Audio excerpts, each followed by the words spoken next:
Sitte je sigawif, sigath toliorthan, ne frega vilda, tol woede fleube.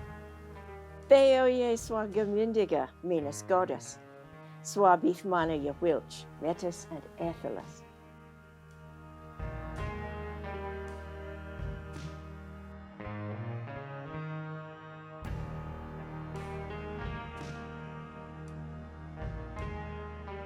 All right, my name is Julie Sobchack.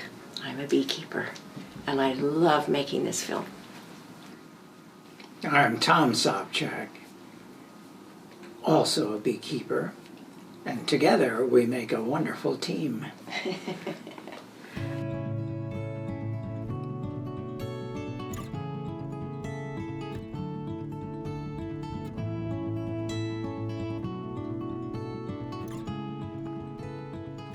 For untold millennia, bees have survived in spite of humanity's meddling hand.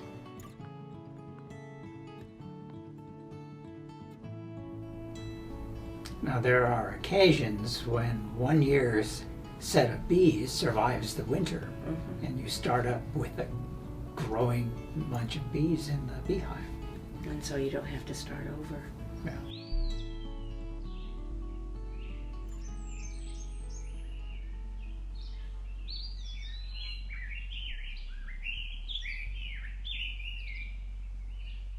And you say they come out to poop?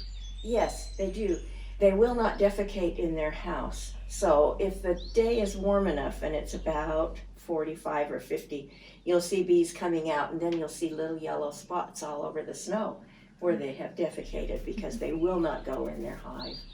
So that's bee poop, and I love to see the signs. That means my hive's alive.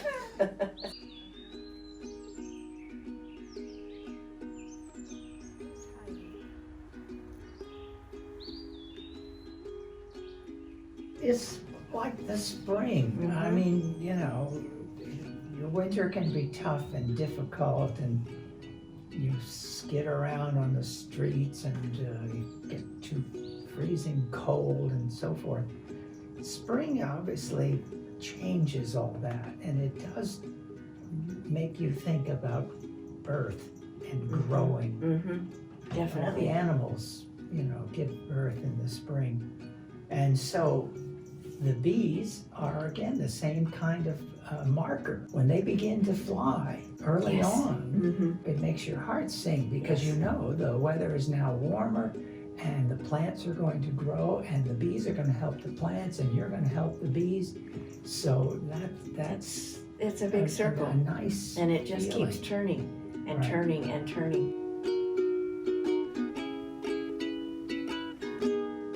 At solstice, you know, when you celebrate the turning of the year, give everybody a little bit of honey to remember summer and realize summer's coming back. That's very satisfying to my soul.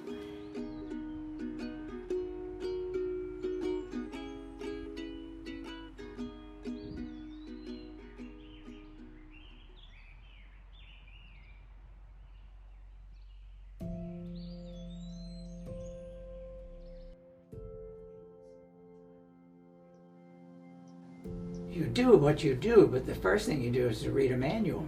It tells you all about how the bees live and works. For example, once you have a queen bee, it's the only person in the hive who can lay eggs. All the rest of the bees are female, and they're the workers. And of course, some of those eggs that are laid end up being males. Drones, which is just like our word for a person who doesn't do anything, is a drone, and a little larger and chunkier than the regular girl bees. They just go out and hang around, and at a certain time of the year, when it's possible for mating, there's a place somewhere nearby where all of the males congregate. It's like, you know, guys at the local saloon or bar, you know, looking out the door, watching the good looking girls go by and say, "Hi, cutie, you want to have a fun time? Come on," you know. When the drones mate with the queen, it pulls their innards out and they die. Yes. And of course, at the end of the year, the drones that live in one hive, they're kicked out into the snow. They're not allowed to live at all.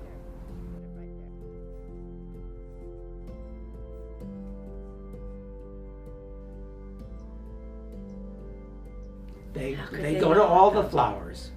They're universalists. If there's nectar, they get it. And then the pollen sticks to their little legs and they bring it home.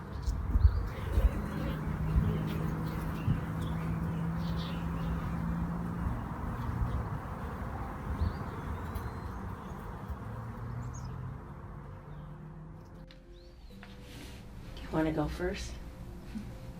I can say just having them in the garden and going down there in the afternoon and watching them come and go is the most peaceful thing I can do as a gardener.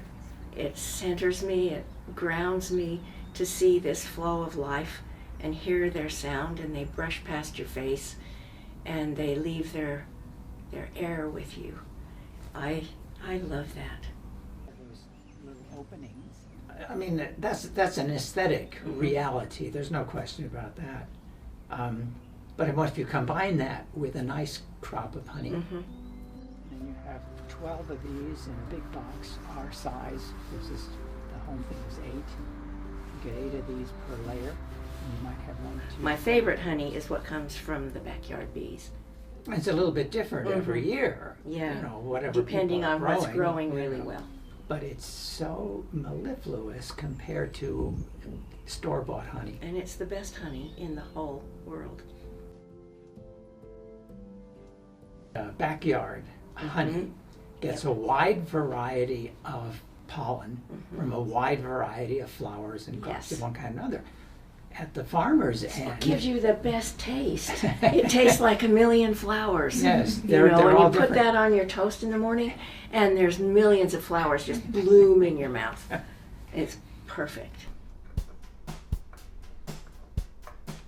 하루는 차를 마시려고 했어. 물을 끓이려고 주전자를 켰어. 그러다 잠깐 네 생각을 했어. For us, they're our friends. We gave them a nice house. It's like when you have a pet, you do your best to see that that pet prospers like you do.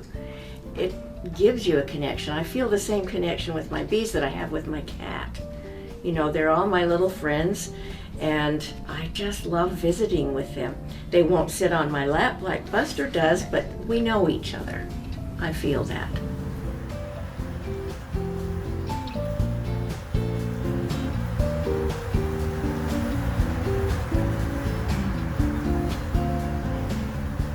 And the bees are like that. You know, they really are perfectly created little animals. You have one, it'll come and sit on your hand, and you look at it. It's exquisitely made by nature, an art form in itself. Maybe leaving a little yellow spot, I can't tell. Nope.